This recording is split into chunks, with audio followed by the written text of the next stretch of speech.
So we're going to be looking at 5 most profitable types of real estate investment that you can do from anywhere in the world. So are you guys ready for me? 5 most profitable real estate investment opportunities. 5 most profitable. Number 1, property flipping. Everybody say property flipping. Come on, everybody say property flipping. So the first most profitable real estate investment opportunity I want to share today is property flipping. This is very, very lucrative. This is very, very profitable. Property flipping is basically the process of buying a real estate property, or buying a property or buying a real estate asset for the purpose of investment in the shortest possible time. Usually, it could be a land, it could be a house, and then sometimes you also add value to it, and before then flipping it. Sometimes you don't even add any value and you're able to flip it. So, for example, one of my friends was able to buy a particular property in Africa. As at the time, he got this particular property for $1 million, and in 45 days he was able to sell it for $2 million. However, I'm going to be telling you the secret to property flipping, because if you don't master the secret and you just go and do it, you will lose so much money. Also, it's very important that if you're going to do any of these teachings that I'm sharing with you, you get a mentor, you get a partner. This is not something you just go ahead and start doing without having people who can guide you, who can mentor you. So let me give you a few tips, secrets to doing property flipping very well. Number 1, buy below the market price. Every time, buy below the market price. So if you're going to succeed with property flipping, you have to, or real estate flipping, or flipping the real estate sector, you have to buy below the market price. Okay, you want to go for a distressed sale, somebody buying property way 30% below the market price, 40% below the market price, 50% below the market price. That is the secret of property flipping, right? Because hear this, smart flippers make money when buying and not when selling. Okay, everybody type it. Smart properties flippers, they make money when buying and not when selling. So they want to make sure that they're buying it way, way below the market price. Way below. Okay, so I give you an example. I just gave you one, for example. The person bought it for $1 million. However, the reason why that particular property went for $1 million, because the actual value was $2 million. The owner had cancer and needed money very urgently for medical, health reasons, and that was the reason why the person sold it that low. So you want to understand that what makes sense. Now, what then happened in his own case, he bought it and put it back in the market. In 45 days, he got somebody to buy it at the actual price of $2 million, and he made a good profit. So can you see the money in the real estate sector? If you can see the money, type, I can see the money, I can see the money, I can see the money. Number 2, secrets of succeeding in property flipping. Number 2. Now, this is still under number 1 of the 5 most profitable real estate investment opportunities, right? Number 2, strategy to be able to do property flipping very well. Okay, number 2, and this is very, very key, right? Very, very key. You don't even want to joke with this, is your ability to trade with cash. Everybody say cash. Okay, everybody say cash. So usually, you're buying below market price. Remember, that's number 1 that you must do when you're doing property flipping. Number 2, what then really helps you to be able to buy below market price? Because you have cash. So it's a cash business. When people realize that, yes, they were supposed to sell the property for $1 million, but when you say, hey, I have $500,000 cash, I'm not doing flexible payment, I'm doing outright payment, I'm giving the money all at once. Now you can bargain. Now you have the power to bargain. One of the powerful principles or secrets of Donald Trump, I don't know if you know Donald Trump. If you know Donald Trump, the real estate tycoon who eventually became the American president. Hey, Dr. Daniel Moses, good to see you. How you doing today? Right, so Donald Trump was able to buy a property, particular hotel that literally closed in New York. He was able to flip the conversation that was helping the city, and Donald Trump got 40 years tax break. Now hear this. This is the most ridiculous story I've ever heard. This is a real story. Donald Trump was refurbishing that hotel for less than $100 million. Yet he was able to get a tax break for over $160 million. So why they gave him the 40-year tax break? Again, he was one of the few people who was willing to put in that level of volume of money into that particular hotel and refurbish, and the city kind of had no choice than to give him a ridiculous discount.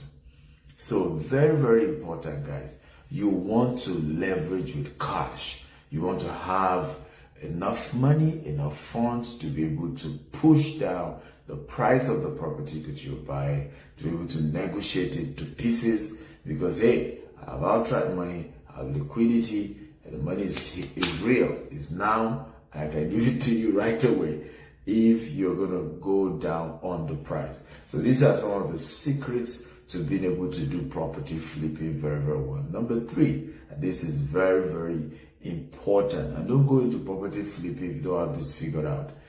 The market, the buyer. You must have the reservoir or the database or the pool of buyers even before starting to buy.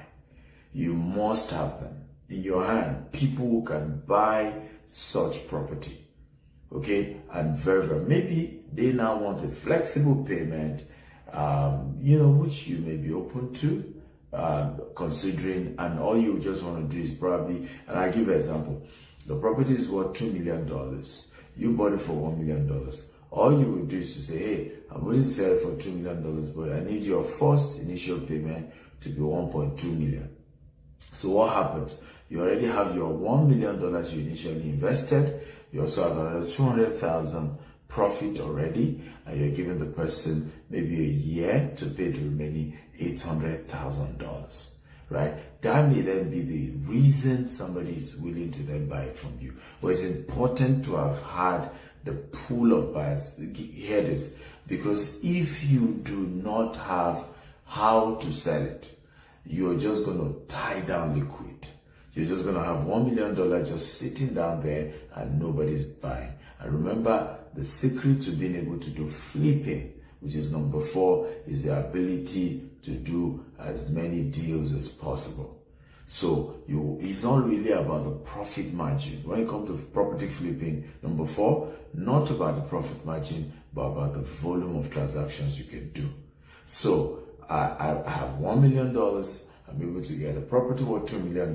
Now, even if I don't mind, I may even sell it for $1.5 million if I can sell it in 20 days, in 30 days, so that I can move to the next deal, and then the next deal, and then next. By the end of the year, I've done 5 to 10 deals with my initial $1 million, right? And I've turned $1 million to possibly $5 million. Now, are you ready for number 2? Number 2, 5 out of the 5 most profitable real estate investment opportunity that you can do, or you can go into, you can invest into. Number 2 is short-led business. Everybody says short-led business. So number 2 real estate investment opportunity is to go into short-led business. So, and this is even one of the easiest you can actually go into. right? This is one of the easiest you can go into. And I'll tell you why I say it's the easiest. Because it also can be the least capital intensive, right? It can be the least capital intensive. In other words, you can do this without having to spend too much money doing this particular business model, right? Shortlets, basically, I'll give you an example of one that one of my mentees did in Atlanta, Georgia. So it was able to get a particular two-bedroom apartment. Two-bedroom apartment in this particular neighborhood. So the neighborhood has the playground for kids. They had a gym. They had a central pool for everybody in that particular community. So it's a gated community that he got, and the rent is $1,800 every month. So in other words, he did not own it. Okay, but hear this. If you're going to do this, you need a letter of approval from your landlord to use his property for shortlet. Please, I want everybody to note that, right? If you're going to do shortlets and you're not the owner of the property, you want to get a letter. You want to get an approval. And please also note that, depend on the city. Some cities have banned shortlets. Some cities illegal to do shortlet. But either way, even if it's legal in your city, make sure you get a letter from the landlord, an approval, okay, agreeing that you can sublet or use this apartment for shortlet. This is very, very key. This is very, very important, and you don't want to break that rule. Okay, else you can run into big trouble. And don't say, oh, Dr. Steven talked to me and I'm in trouble. Don't do that. Okay, all I did was to do you a favor. I trained you for free. You didn't even pay me to learn. Okay, right? I don't know if you are learning. If you're learning type, I'm learning. For those of you just joining us, I'm Dr. Steven Akita, Africa's most influential investment coach, industry entrepreneur. I started my real estate business with just $10. I've grown into hundreds of millions of dollars today, and I'm sharing 5 most profitable real estate investment opportunity with you. I'd like you to share this video as many times as you can. Let it go viral so that a lot of people can learn. Somebody said that Africans don't like valuable information. They want to gossip. They want to know whether Tinubu is dead or Tinubu is alive. They want to know whether, we just want to insult our leaders, but when we are here learning valuable content, we're not going to share it. We're not going to push it out. And we have to develop the culture of celebrating intellectual power, intellectual capacity, and consuming content, consuming good information that has capacity to change our lives forever. That has to be our culture, right? And that's the only way we can build wealth and become wealthy people. So number 2 is shortlet. So this particular mentee of mine, so he got this property for $1,800 every month. That's the rent, and he was able to pay for 3 months, and then started letting it out. He put it on Airbnb and a couple of other sites. Now he was able to make average of $3,500 every month from that particular property. Okay, and he's not even the owner of that property. So in a year, this young man is able to make over $15,000. And before you know, he did the second one, he did the third one, he did the fourth one, and today he has more than 10 of this type of property in Atlanta, Georgia. And he's just able to get cash flow. Remember, the ultimate financial freedom is what? Is passive income, isn't it? Your ability to make money without having to do any other work. And one of the powerful things is once you get proper training in this short-length business, you can automate the entire process. You can even have digital keys where when anybody gets to rent the place, they just get a mail with the code to be able to enter into the property. So you're not having to go and say, I'm opening the house for them. No, they just get a code, they put in the code, and the code is timed based on how long they've paid. So the day their payment expires, the code stop working. If they extend, it gives them another code. The same thing with cleaning, right? There are cleaning companies that you can engage. Anytime a guest is out, they go there, they clean it up. There are a couple of other incentives. You can also partner with wine companies who just release new wine. A lot of wine companies do wine testing.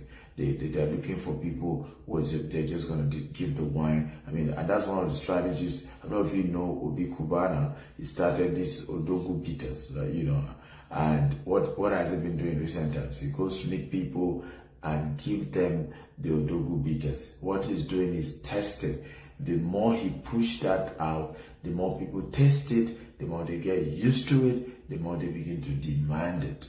Also, the more people see high net worth people or certain caliber of people who are the ones who are, taking those drinks, the more the people want to take it. So you can even get companies to give you wine for free, literally, and you're going to put an extra bonus wine for whoever is coming to your apartment. There's you can always decorate the bedroom with artificial root flowers and just give them that presidential welcome, right? And that is a powerful thing you can do. And shortlet is done anywhere in the world. You can do shortlet in Nigeria. However, another secret to shortlet business, if you're going to work, is that you have to do it in high-brow places or close to the airport or close to a university. It has to be a location where tourists come, where strangers come, where people come, or high network locations. So, it's very, very key. So shortlet, for example, will do very well in, places close to, let's say, New Jersey, but close to New York, right? Any part of New Jersey that is very close to New York, shortlet will do well there, right? Shortlet, for example, is doing big even in Sharjah. Sharjah is like the bordering city next to Dubai, okay? Because some people can't afford staying in Dubai, so they rather go and stay in the shortlet and then drive down to Dubai, do their tour and experience Dubai, and then go back to Sharjah that has a more affordable housing. So either you do it in the city center or you do it, just at the boundary to a major tourist destination. The other secret I'm going to be sharing under shortlet apartment is that you can also get a particular property and renovate it. So there could be a situation whereby this property was just so big rooms, big this, big that, and you can renovate it and just turn a 3-bedroom. In fact, Daniel Moses does this very well. Turn a 3-bedroom to a 6-bedroom, right? You can turn a 4-bedroom to a 10-bedroom and just make them in suites, 1-bedroom and suites where the toilet is there, and then you can give them a common kitchen, common playground, and before you know it, a property that used to attract, let's say $2,500 every month can start bringing in $7,000 every month. Okay, so there are situations where you buy an old property, you renovate it, and for the purpose of shortlet, okay, and you're able to quickly make a lot of money, even to pay back what it cost you to buy the property. And of course, if you're in the Western world, you can get a mortgage, you can get lenders, and to help make this whole process easy such that you're not even going to use your money as it were in the long run, right? Because you're going to recuperate your money back quickly, and you will then have, again, passive income that just keep coming to you every month. You're making something on the various properties that is under your control. Okay. Number 3 is fractional real estate. Okay, fractional real estate investment.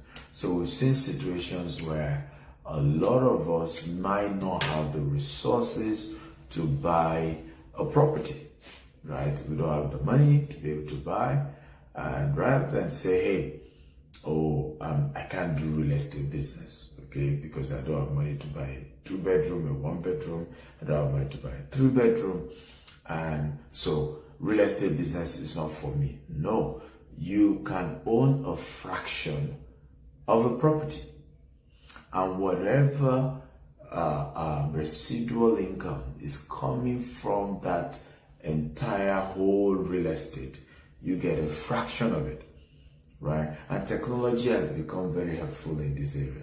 I don't know if you know, years ago, you cannot buy a fraction of a share. If you want to buy an Apple share, you have to buy a single, 1 share or 2 or 5, but you can't buy a fraction. But do you know now you can buy a fraction of Apple share for as low as $50? If you know, type I know. If you don't know, type I don't know. You heard me. You can buy a fraction of Apple share or Google share or Amazon share for as low as $50. And whatever then becomes the dividend of 1 share, it is divided based on the fraction you own, and you get a fraction dividend, right? You get a fraction dividend. So even when that shares, grows, maybe it used to be $500 to 1 share, then it's grown to $2,000 to 1 share. That's also how your own equity will have grown from $50, right, to what? To $200, because you own a fraction of one whole estate.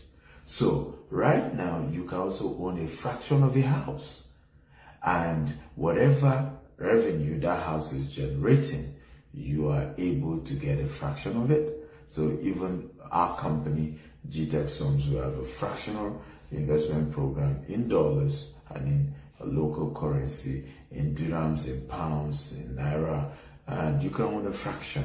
And every year you are taking a piece of the cake. You are eating the real estate money. So you can own a fraction of a real estate and get returns on a regular basis. And this is a major way to build wealth, is a major way to become wealthy. You see, when you keep your money in savings account, I call it shaving account. They're shaving your hair. You're losing money. Many of your savings accounts don't drop money anymore. Years ago, when you put money in savings account, you get returns. Every month something drops. Right now, inflation has messed up your money.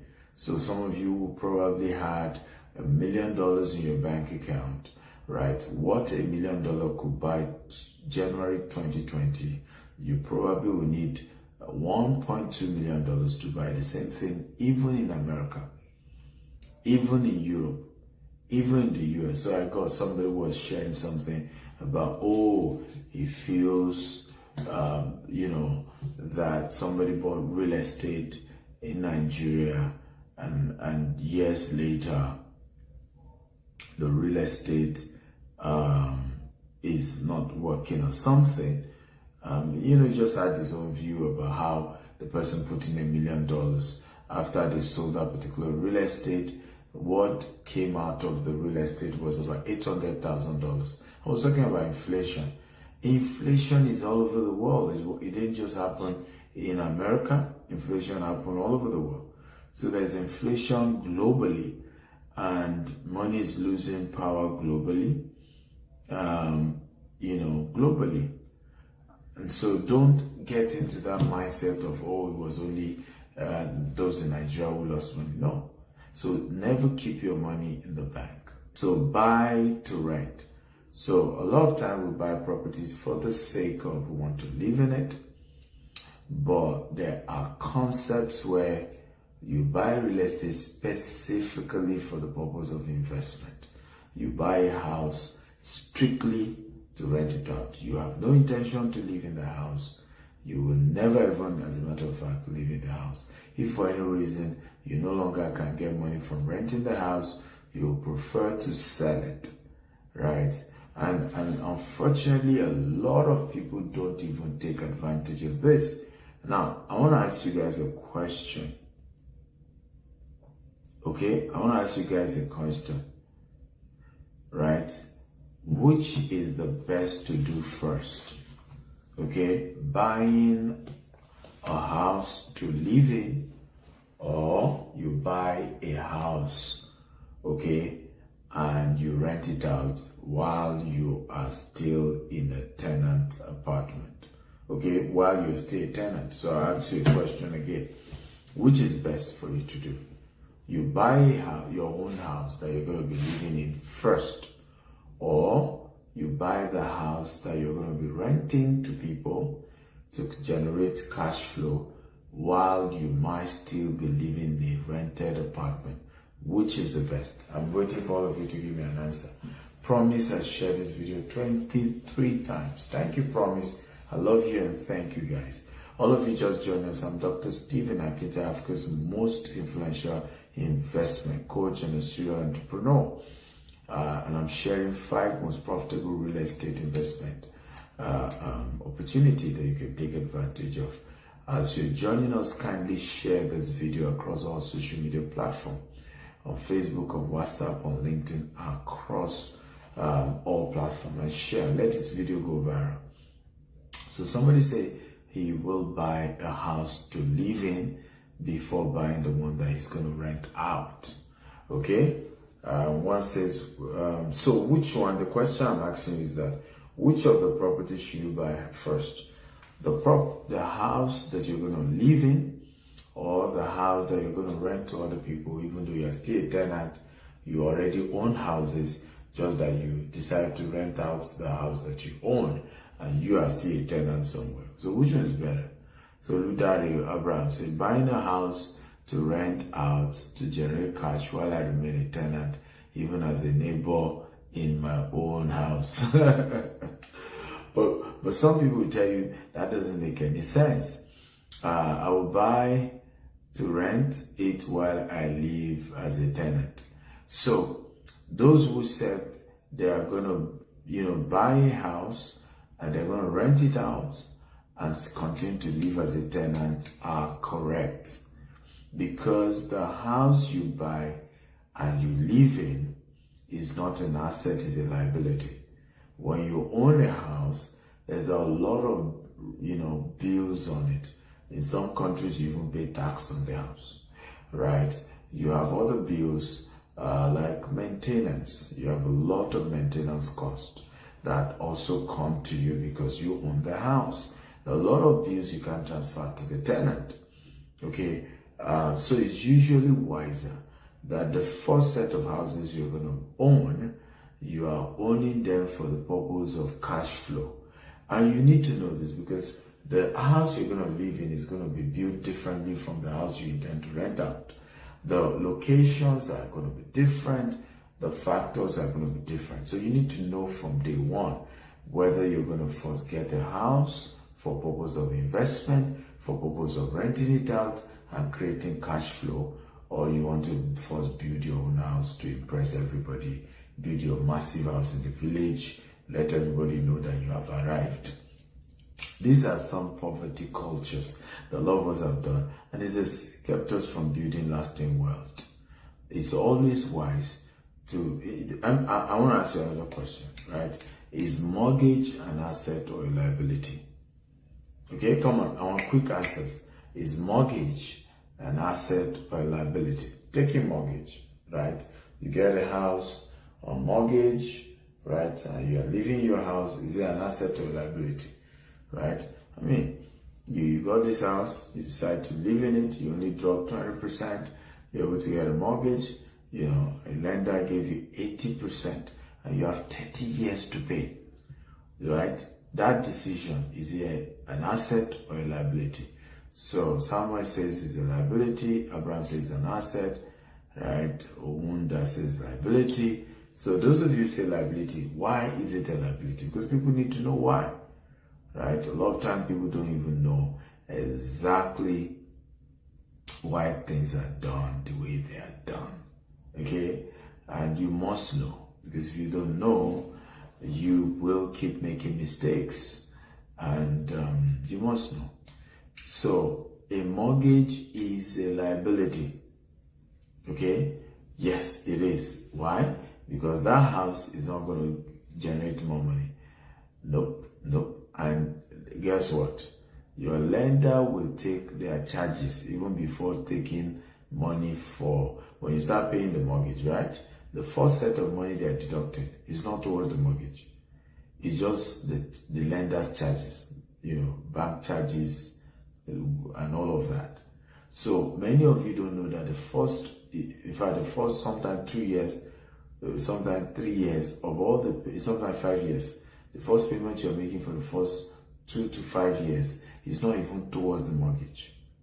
And this is why at the end of the day, when people default on their mortgage, they end up realizing that the lender end up saying they sold the property below the market price. As a result, they are not even giving you anything. Even the equity you said you have built, you are not getting anything on that property, because you didn't know that a mortgage is not an asset, it's a liability, except you then decide to rent it out. So if you take a mortgage for a property that you intend to rent out, what will happen is that your tenant will be the one paying for the mortgage, and they will even give you change, right? So there are properties where the mortgage on it is $2,000 every month, and if you are smart about the process, you can be earning $4,000 every month on that same property, meaning your tenant is paying for the property, and you're still getting extra $2,000 every month on a property that is even on mortgage. Are you learning something? How many of you are seeing real estate money? How many of you can come on, talk to me, guys? Can you see the real estate money? So when people tell you, oh, there's no money in real estate, there's so much money. You just need to open your eye and see. Some have eyes but cannot see. Some can see but have no eyes. We have eyes and we can see. Glory be to God on earth. So are you happy? If you are happy about what you've learned today, type I'm happy, I'm happy, I'm happy. This is eye opener. Come on, show me some love, show some gratitude, man. If you're happy about what I've shared with you for free, you didn't even pay. I spent almost an hour with you just to share without you paying a dime. I think you should show some gratitude. So I want to thank all of you for listening. I'm going to stop here.